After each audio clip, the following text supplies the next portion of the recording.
welcome to the crazy world that we're in these days.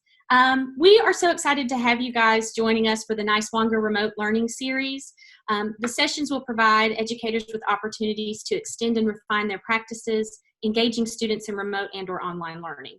We will showcase high-impact practices, model strategies, share resources, and highlight ways to facilitate effective remote learning, although you will see that many of the strategies and resources we share are applicable to in-person, traditional learning settings as well.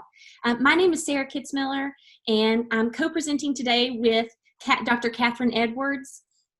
And so we're going to move, I'm going to start sharing my screen.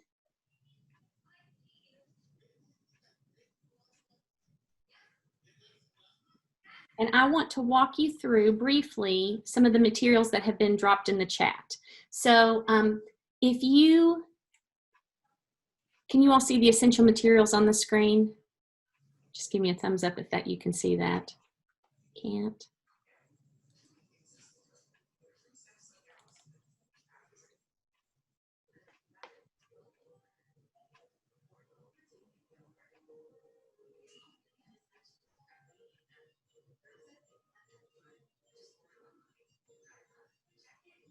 Did we lose Sarah again? It looks that way. John, can you tell them about where the materials are? Yes, if you are able to open the chat bubble, okay, and to do that, you just mouse over your screen, and at the bottom, there's some little tools that will pop up, and you click on chat. The chat window will open up on the right-hand side of your screen, and you'll see, hopefully, I'll go ahead and repost it again just to make sure that we have it, okay? This is where you can find the session materials for today's session, okay? It's the same website that you can use to find materials for other sessions as well that we are holding, okay? So you can use that. You just click on the link and it will take you directly to it, the materials section. Okay, and then I think Sarah's back with what that looks like. And while she's getting her breath, I'll tell you, I'm Catherine Edwards, and I'm the co-host with Sarah, but we hope you will enjoy this. We're going to be doing a series of 30-minute sessions on this, and I think there is actually a slide. Next week we're doing feedback and how important that is to learning. So Sarah, are you ready yet? Can you see my screen, Catherine? Yes, we can. Mm-hmm. Okay, yes. So you're seeing the screen with the materials finally? Yes, we can. Okay, excellent. Well, I just wanted to talk to you a little bit about some of where we got our information today. A lot of the information we're going to be delivering to you is keeping in mind the strategies, the instructional strategies from virtual learning coming from NIET. And this may or may not have been discussed with you or your district yet, but it is part of the team model and is in the same order as the team model that we're familiar to seeing our evaluation model look. So it's in the same order and it's going to look very familiar. It just provides us, and I'm going to click on it just so you can see, it provides you with virtual learning strategies and suggestions, as well as additional synchronous considerations. And so this is just something to keep in the back of our mind as we start moving into planning for more extended periods of time for our virtual platform. However, a lot of the videos that we're sharing today will focus on in-person, but the mindset, the action related to them can be easily transitioned into, and we will get into some deeper dives as we move through our mini series. So we hope that you can continue to join us. I just wanted you to know that that's what this material was. And again, as you'll see, these indicators are very similar to what we already know in the team platform. So all of the materials in order are here for us today. So again, Catherine, you already introduced yourself, didn't you? Yes, I did. We've got such a short time, I didn't want to waste a second. Okay, perfect. All right, so we are going to move in. Obviously, we're in the Zoom platform, and if you want to double click on the screen to go full screen or escape, and then use the chat for any questions that you have, troubleshooting. Catherine will be attending to that as we move through this, as well as I'll try to check in as often as I can. So we appreciate you being with us today. Our session aims, well, we hope that you'll be able to articulate key elements of checking for understanding, outline ways teachers can check for understanding, and then have an opportunity to apply checks for understanding strategies to create a more student-centered classroom. And that really aligns with a lot of what we at the Rural Life Foundation are focusing on when we think about personalizing the learning. And what we also want you to kind of get in your mind is thinking about the brick and mortar classroom, where your energy, how you spent your energy and time, and then thinking about how this will be a shift of energy in the virtual platform and what that will look like. So I want you to engage for a second with this slide. Feel free, there's so few of us at this training session that you can unmute yourself and speak or drop into the chat. If you will, pick one of these quotes that speaks to you and kind of share why. I'll give you about a minute to do that.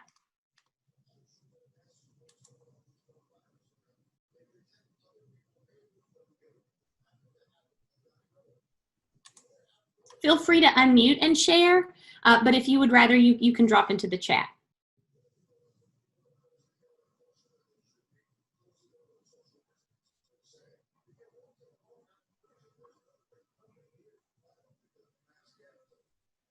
I really like the first one. I feel like sometimes it's hard to put checks for understanding and feedback into lesson plans, because that's how I tend to do feedback, is you actually sit down with the kids as they're working through activities and ask them questions and check with them, but it's hard to make that formal in a lesson plan of like, this is how I'm doing it. But I can really relate with that first quote. I love that. I see where Misty, it looks like, said that I feel like most like myself, being with someone in person is a different connection. I agree.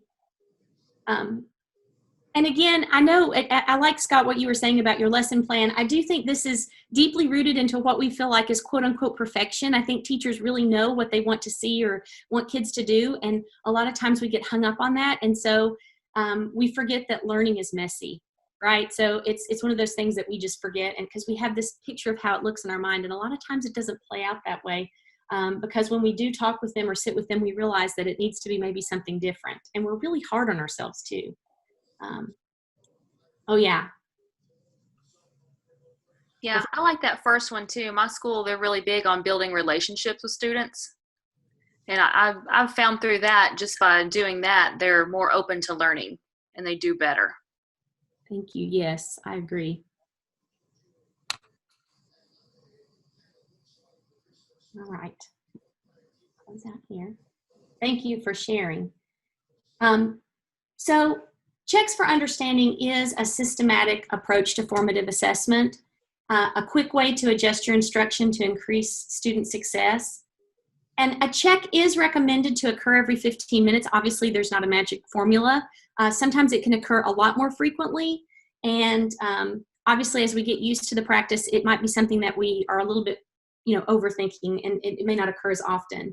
But it is an opportunity to reteach, clarify, and redirect any misconceptions that kids have along the way as we're instructing.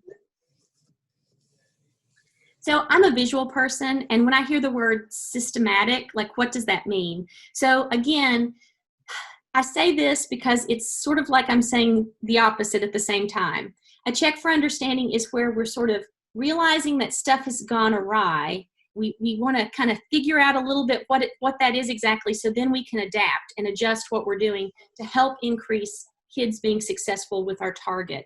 So I like this because it helps us understand that this check is intentional in design, but we also have to be mindful of the fact that we have to adapt that based off our students' needs. And what is the anchor for all of this adapting is obviously the learning target. So we do have an anchor that can kind of hold fast to, but we have that ability to adapt and adjust instruction based off what our students are telling us. And I love this quote. I'm a John Hattie fan, but those teachers who are students of their own impact are the teachers who are the most influential in raising students' achievement. And this sounds cheesy, but I always call it an ROI, like our return on our investment. What we end up, if we start really thinking about what we spend our time on as teachers and why we're spending time on that, we really can help change our practice that's going to impact the lives of our students and our kiddos. it also will change our lives as practitioners, because we will realize that learning is messy, hopefully. So taking action when students aren't learning, it helps the instruction stay student-centered and keeps instruction adaptable and teacher response focused on the goal, objective, and standard. And in keeping the end goal in mind, planning checks for understanding helps teachers to think about where in their lesson they can adapt instruction to support all students to getting their goal. And again, I think about what Scott was saying and what someone else was talking about with relationships. Because we have strong student relationships, a lot of times not only does the learning look messy, but we are off the lesson plan. And I think that's where we are hard on ourselves, is that we feel like we didn't accomplish what was on the lesson plan. But what we need to start saying is, you know what, we didn't accomplish what was on our lesson plan because we needed to take this detour based off of what kids needed help and support with. And we need to know that practice, as Hattie says, raises student achievement. So I'm hoping, if anything, too, you'll walk away with a feeling of, wait a minute, it's okay as long as I am adapting and changing what I am doing based off the needs of the learners in front of me at achieving the goal that we have together. So really, not to oversimplify this, there's really two ways to think about checks for understanding: in practice and in planning. So what I have for us today to kind of see that, and again, I'm a visual person, is I have a lesson that I want to share with you. As you watch this lesson, it's of a 6th grade ELA teacher. Kind of think about, what did she do, and how did she incorporate checks for understanding? Kind of what is your belief, or why do you think she did that?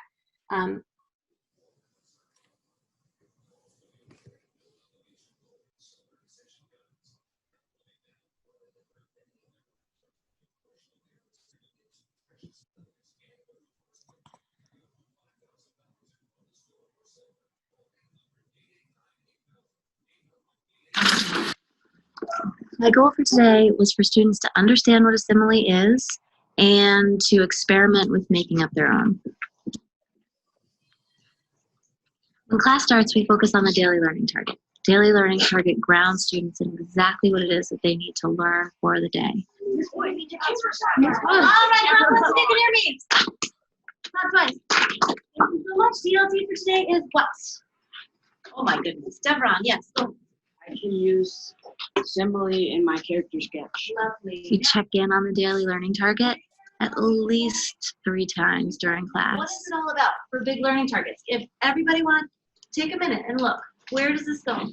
Narita, what do you think? I can use effective language skills. We do an agenda walk so that the kids know what's coming. Do now, over. Activator poem is our next step. Mini lesson, then we're going to have workshop model. 8 minutes of work time, 2 minutes on, and then we'll run through that 3 times. And when we have a workshop model like today, the students know from the get-go that the time they have to work is broken up into small segments. They also know that they're responsible for setting a goal at the beginning of each of those. They're able to check in on those goals, and that builds their capacity to self-assess. Our goal for this character sketch is to get a simile in there to kind of describe what they're like. What's a good SMART goal in terms of writing? What can you finish in 10 minutes? What do you think, Dominic? Work hard enough, maybe a paragraph. Yeah, let's shoot for a paragraph. 1 paragraph. Folks with drafts, come on up here. Everybody else, 10 minutes start now. I put he was a hero because he saved ladies first. So you want to say like he's a superhero? She says, "Oh, but she looks as young as 100. She acts as Oh. Today when I went around the class, I'm confused on how to do a simile because you gave me a sense.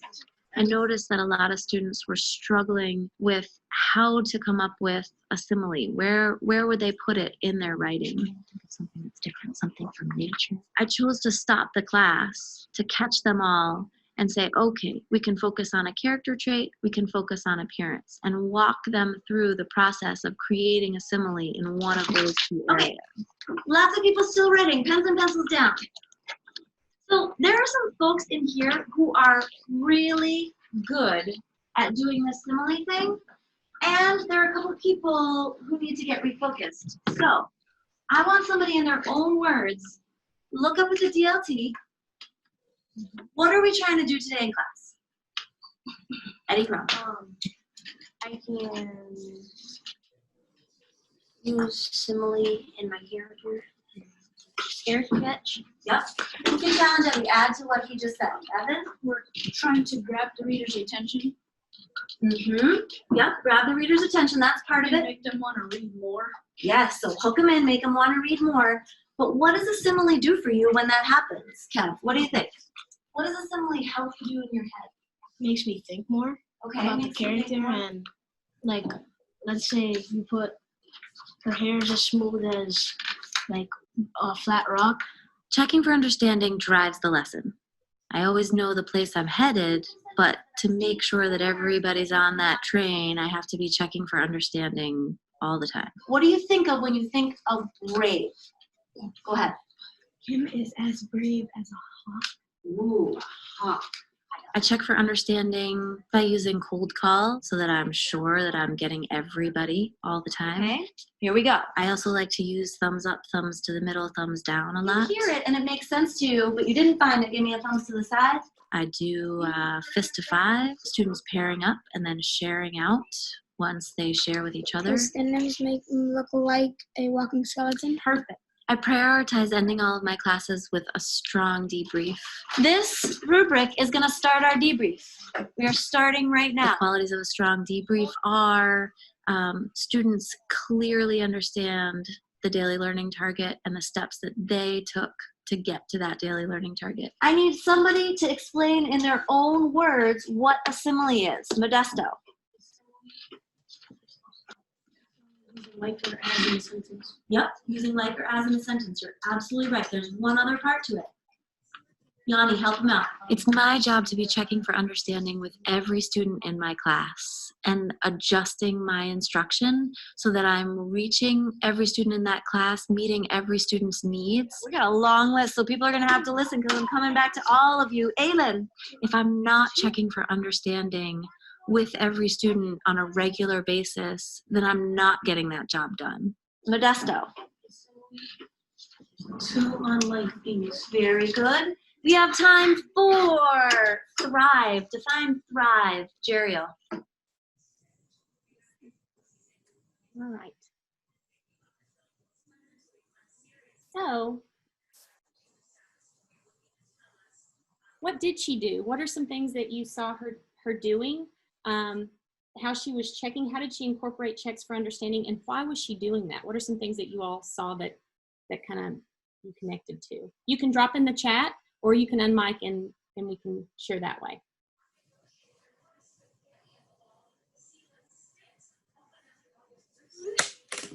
I saw her walking around. She was not in the front of the class. She was out in the classroom, moving around in the power zone. So proximity, to some degree, was kind of being able to give her the opportunity to check. Yeah. Yep, she had the target for each day, what she expected to be learned during that day.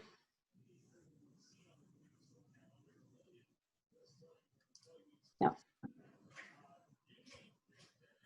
So as we think about checks for understanding in our practice, these are some things that we can consider. How will I know what misconceptions or assumptions my students have about the information content learning? How will I know what they understand? What evidence will I accept for this understanding? And how will I use their understanding to plan future instruction? And what I find comforting about a set of 4 questions is these are the same virtually as they are in an in-person setting. So these questions to consider don't change. Our response to them may look different based off of the technology we have access to and what we're using. But ultimately, when we're thinking about teaching, these are some things we can consider to make sure our lesson is really helping us get to the goals that we want kids to accomplish. However, having said that, planning for perfection can prevent action. So action is better than no action. Your response to the check is just as important as what activity aligns to the check, right? So sometimes you can plan the best checks and discover they occur in different parts of the lesson than you expected or outlined in the lesson plan. And that's okay, because that's a sign of good instruction that you recognize that. And it also could be different in, say you teach 4 ELA classes. Your experience in your first period is going to possibly look different in your second period, and that's okay too. We tend to get hung up sometimes on, oh my gosh, I did something wrong. No, it's just that the learners had a different response to the instruction that you provided, and it's just a minor adjustment sometimes in the moment. But it is a mindset, it is an action. So if we collect data all day about kids either learning or not learning or how they're doing it, is not nearly as important as how we as teachers respond to that data that we are collecting in the moment of learning. So this is a video of a kindergarten teacher. She has to switch up her lesson when they don't get where they want to be, right? Because here's what I'm going to say. If I was in a training session and somebody was like, hey, it's fine if it's not on the lesson plan. It looks great. Okay, but what does that actually look like? This video shows where the teacher did not expect to have to go back and reteach. And honestly, I think it looks pretty genius. I think she looks pretty awesome that she was able to adapt this way. And it kind of gives me confidence to see that somebody experienced something that didn't go as planned, but her action to address it made it seem like an excellent teachable moment. So as we watch this video, I'd like for you to think about what strategies she used, how did she support redirection of learning, and how did knowing her target help her know what to do.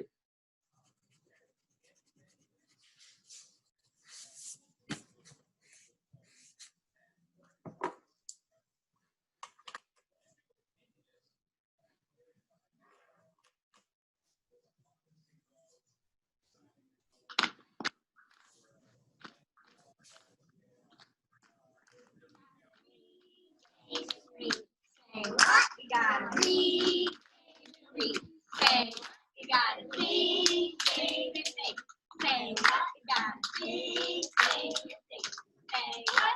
Kids are going to be evaluating the types of connections and the types of ideas that they're having about different texts throughout their entire careers and into adulthood. And so it's important that they're getting some experiences really early on with some help and criteria. We have read this story for the flow. So today we're going to finish talking about this story, and then we're going to do some writing and some thinking. We've been working on text-to-text connections, and we just came off of reading a fiction book about a dog who was rescued from an animal shelter called Trooper. And this week we've been really spending some time digging into excerpts from a nonfiction story about dogs. The problem is that there are too many dogs. Today, we reviewed the text that we've been talking about all week, and I modeled for them what a text-to-text connection was and how you really go with the important text-to-text connection versus the interesting one. I need your help because I've made these text-to-text connections. I want you to figure out, did I make important text-to-text connections, or were they just kind of interesting? In order to figure out whether your connection is important, you have to evaluate it based on some criteria that we made as a class. I want you to ask yourself, is this connection helping me learn something? Is this connection helping me ask myself a question? Is this connection helping me get a new idea about my story? And if it is, then it's an important connection. My hope was that kids would be able to see the connections between this nonfiction excerpt and the fiction story Trooper. I wrote down a text-to-text connection. I'm going to stop because I want to share it with you. Everything Dogs is about dogs. And Trooper is about dogs. Get out of town, Miss Ann. Why do you say that? I want you to quickly turn and talk to a partner and tell me, why are you telling me to get out of town? When I was doing the modeling portion of the lesson, I thought it was going pretty well. They actually connected back to how we evaluated our text-to-self connection, saying, get out of town. I would say the majority, if not all of the kids, were able to decide whether it was actually an interesting connection or an important connection. Miss Ann could give us more evidence than this. The next part, I asked them to get their Post-its out and sit down and take a look at the resources that I had available. Lay on your belly and go ahead and write down a connection. Listen to the nonfiction text as I read it to you to help you make a connection. Remember, you can look up here to see the pictures of the story from Trooper and from the stray dog. The problem is that there are too many dogs. Listen as you write. I had really high expectations, but about halfway through my lesson, I realized that they really weren't getting to the point where I wanted them to be, and I had to switch gears. And when I noticed that it wasn't going quite as planned was when I interviewed them. Some kids were reverting back to text-to-self connections. So that made me feel really sad. I noticed that some kiddos were identifying something that could be a text-to-text connection, but weren't bringing in that second text. Appreciating that her students had not fully grasped the concept of text-to-text, Anne transitioned the class to independent learning centers so she could consider how to redirect the lesson. I needed to find a student who had an exemplar and then debrief why this was exemplary. As I was looking around for a kiddo who could really make it clear how he or she made the connection from one text to another text, Ozzy came up to me. All right, let's talk about that, bud. What does it remind you of? You look in a book and it reminds you of another book. Those two people can Right. And with just a couple questions, he was able to come up with pretty close to an exemplary answer. How does this picture help you? What does it make you think of in what we read today? dogs are stray dogs, and the boys are throwing the stones at the stray dogs, and they think they're mean because of doing that. And so what do people at the animal shelter do to help? What do they teach them? That old people are not mean. Yeah, that is a fantastic connection, Ozzy. I want you to write that down. Kids learn so much more from their peers. It tells them that they can do it too. It gives them something to strive for that they know they can achieve. And it gives them a resource. He will share his thoughts with other kids and be able to word it in a way that the other kids will understand, probably much better than I'll be able to word it. Ozzy, can you stand up and tell us all about the connection you made? That story said some people are mean to stray dogs, and in this story, the boys were throwing the stones at the stray dogs. When that person's petting the dog, it's at the vet teaching the dogs that some people can be nice to them. Today, I think I asked them to do too much too fast. They need practice just making the connections themselves. He said, this book said this, and it reminded me of this. And I want you to think, could I make my text-to-text connection better, like Ozzy's? The value of having Ozzy's example is something that we can anchor to when we get to evaluating those connections. I'm gonna use Ozzy's example as the exemplar that we're all striving to work towards. All right. As a sake to honor our time, we're going to combine our reflection for this activity with some at the end. So if you'll just hold what you thought about that video and some of your comments towards the end. So obviously, we talked about how to incorporate checks for understanding in our practice, because I want us to think about checks for understanding as an action that we take. It's an action that we take to pause, to check in, to see, but then it's also an action to the result of that data. So know what you want your students to know and be able to do and communicate it to them, and then create engaging lessons aligned to those outcomes. Plan to check for understanding using a wide range of strategies on a regular basis, and then take action on the information you collect. And I kind of wish that I could have made that font 75, because really that's the key in terms of truly increasing student achievement. I want to let you know that if we had time today, this was my check for understanding for you, and you'll have this resource in your materials list, but it is a Padlet that was going to allow you to pick a Tennessee Ready standard, and then use these resources here that you also have in your materials list to kind of apply to those standards and sort of practice seeing which checks would kind of achieve the sort of learning that was being taught by that standard the best. So we won't have time to do that check today, but you do have access to those resources in your materials list. So I want you to kind of reflect today. We learned checking for understanding is a powerful tool that increases success. It is an instructional mindset that requires a teacher to act on informal data collection. And it's a way to adapt learning and keep focused on the objectives to increase student success. So here's where we're going to kind of combine the reflection of the video as well as you kind of thinking about your instructional practice. So how does checking for understanding impact your instructional practice? What are some things that you're thinking about now that you may not have thought about before or that you learned? And anything from the video that you feel like sharing, we would love to hear that as well.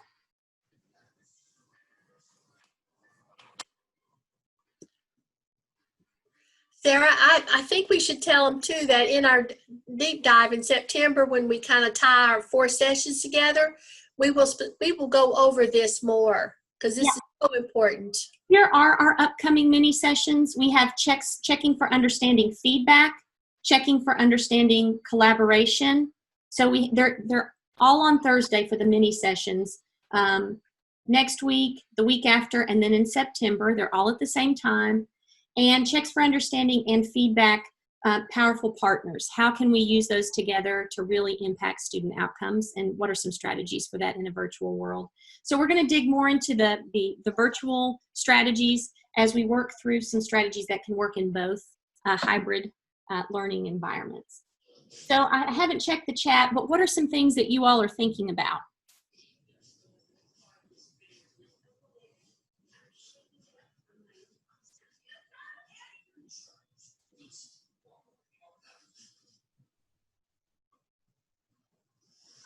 I'm thinking that maybe the things that I've assumed are learned maybe didn't take hold good enough, well enough, and that I might have to backpedal a little bit. And yeah, if I start with a checking to see what's happening, maybe I find out that past lessons haven't been anchored in.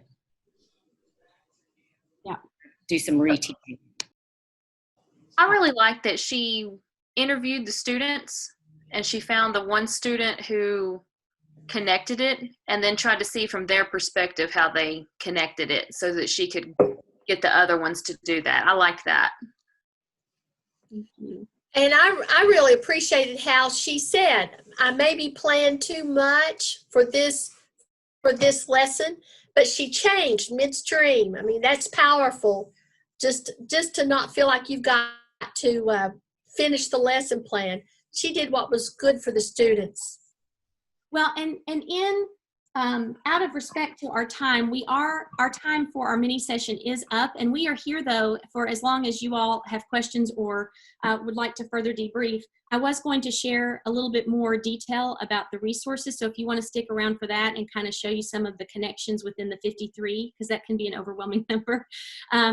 But just like today, even I want you to think about, today I had planned for us to do a Padlet, and I realized, just like Catherine was talking about that teacher who had planned too much, I planned too much for us to do together. So I had to sort of adjust midstream because we weren't going to get there. We weren't going to get there in the time that we had. So it's not something, again, I walk away feeling great about, but I know that you have the materials in your hands.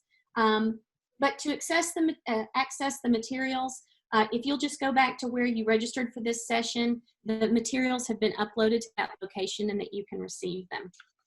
And let's see. We hope to see you next week for another fun. I'll make everybody a cup of coffee. It's happy hour next week. So is there Catherine, I think, is going to drop the evaluation in the chat.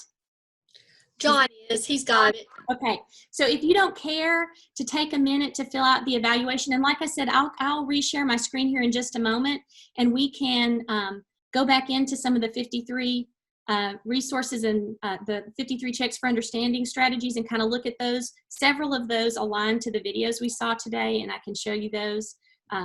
And if you have any questions or would like to troubleshoot, we would love to hear your feedback. And also, we would love to hear about what you would find helpful in future sessions for us to consider at the Niswonger Foundation. So we appreciate you being here and look forward to seeing you in future sessions. Thank you. Go back to our.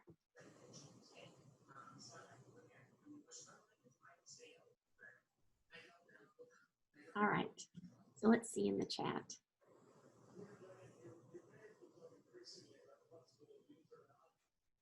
So how is everybody feeling? I see some of us are still on here. Are there things that you all are needing for support, either individually or things that we could do in terms of topics to cover, either for hybrid situations? I mean, anything that you all would like to share, that would be very helpful to us. And we love that kind of conversation and feedback.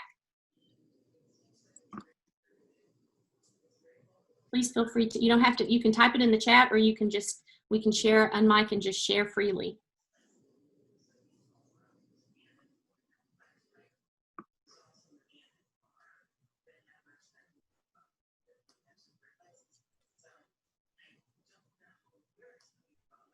Are you all in virtual situations currently right now in your districts? Well, my district is either going to be virtual or hybrid. They haven't decided yet. So, are you all in kind of a holding pattern of planning and getting ready for that? Yeah. Are there things that you're finding that you want to know or wish you had more understanding of as you're kind of going ahead with that? You know, I need to be picking on you. I just appreciate. I know, you're fine. No, I don't know. I feel like I'm just going to have to see it and be in it before I can really kind of get a grasp on, what to do. Like, I've been planning for it and doing the virtual lessons and stuff, but it's just kind of hard because it's like, well, I'm not quite sure what it's going to look like. Yes, that makes sense. A lot of that hybrid is, how much will you be doing lessons that will be live where kids are checking in live with you, or will you be teaching, pre-recording yourself and then just uploading the video so they can view? I believe they'll be live. Oh gosh, that's exciting. So, yeah. That's exciting. So live sessions, awesome.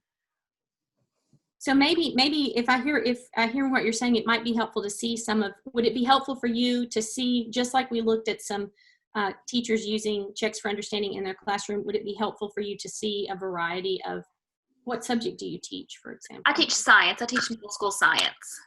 Have you had an opportunity to see hybrid or virtual lessons taught? Would that be something that would be helpful? Would be something I'd be interested in, definitely, especially a hybrid lesson. Awesome. That's good to know. Yeah, I always learn so much from when I watch somebody else teach. Yeah, I liked those 2 videos you all showed today. Thank you. Yeah. So Arlene, how are you planning? What are you planning for? So we're completely virtual, Washington County, Tennessee, and I'm a French teacher. So we've gone now, this is our first full week. So we had 3 days last week.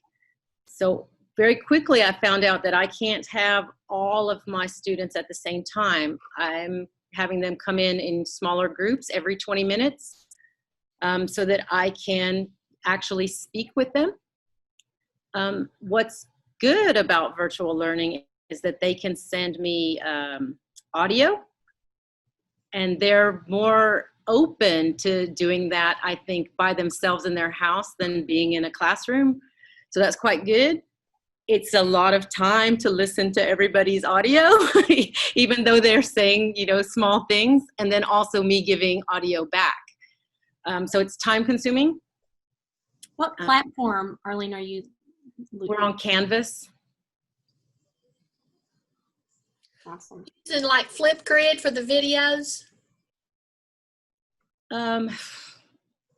So we have an online textbook, but we don't Okay. have enough seats in the bought by the county yet, bought by the district. So we, with the other high school, we've decided that we would create our own videos for the moment.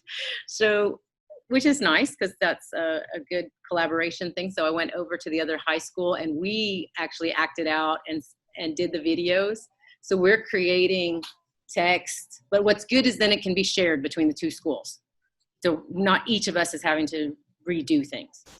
So until that's why reinvent the wheel when everybody has that need. That's good.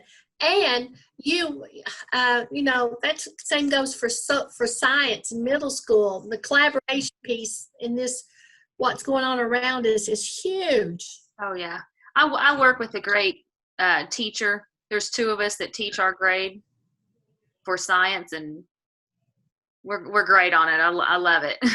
Well, and one of those shifts in energy, and I find that that's a little bit, and I don't know if you all are finding this to be the case, but I felt like when I have used virtual technology to work with kids online, it's that shift of energy into, you really do have to address their response to the instruction more individually, where, you know, you are kind of more engaged in a front, you know, sort of face to face in a way with them to let them know that you can hear and see them, because it's almost like that has been taken away from us to be able to have that in-moment reaction.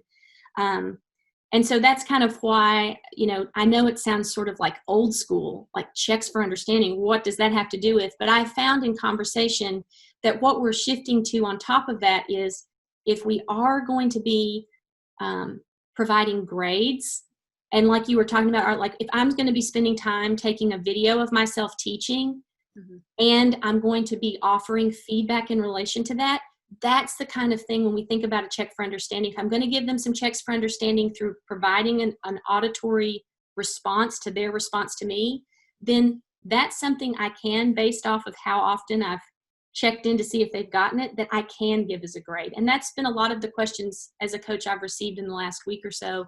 How do I determine grades, or what do grades look like? And so again, it's sort of that shifting of energy where it's sort of being pulled out of the instructional practice and placed more in, okay, I'm planning a lot of instruction around this. This is something possibly, since I'm providing 2 kind of checks in, and now I'm going to give some more descriptive feedback a little bit later on, this is something I absolutely can give a grade on, because I've given them multiple opportunities and multiple ways to think about it. I don't know if you all are finding that. That was kind of a And in next week's presentation on feedback, and the emphasis on a virtual platform, you know, we talk about how teachers have to reconcile what feedback and things are getting back versus what trying to reconcile that with some kind of grading. So that is something that just is trial and error, and it's hard. You know, something you all are talking about a little bit more now in this kind of, I guess you're still sort of even trying to figure out what it looks like where you're in a virtual situation, and it's sort of virtual for a while, indefinitely maybe. But is that something you're finding to be something you're wondering about? Well, I think I decided that I was very vague in my syllabus about how they would be graded, because I'm not sure yet. Sure. And I'm finding that a participation grade, which I generally don't like to give in a classroom setting, but now I'm finding that, yeah, I really have to do that, because that makes them come to the meetings. You know, some of them I've gotten all the excuses, from my power went out to I got called into work. I have volleyball practice, like all these reasons to escape class that they wouldn't have otherwise. So that's interesting to think about too. I mean, that's really, because it's almost like, I mean, this sounds silly. I would never do this because we're adults, but you know, it's hard. I mean, even when we do these sessions, I find that the more participation that you have, the more everybody kind of gets out of the session. So it's kind of like we were even looking at like, since the chat is something you can save, if you were using Zoom, for example, to do, if Zoom was something as a platform you were using, you could say, as I post questions, you don't even have to put complete sentences, but if you could just maybe drop in 2 or 3 pieces of your thoughts, that's something too you can hold them accountable for. And I think that's, an easy way to, I don't want to call it a quiz because that sounds too formal, because it's not like what we would call a traditional, check for understanding or an exit ticket, but it could be. I mean, I think it absolutely could be. As a parent myself, I kind of wish that the Zoom calls did have accountability in them, because I know my son would listen more closely to them. He's in the next room, which is fine. I was going to suggest maybe the meeting rooms for some small group. And have you played around with the meeting rooms yet in Zoom?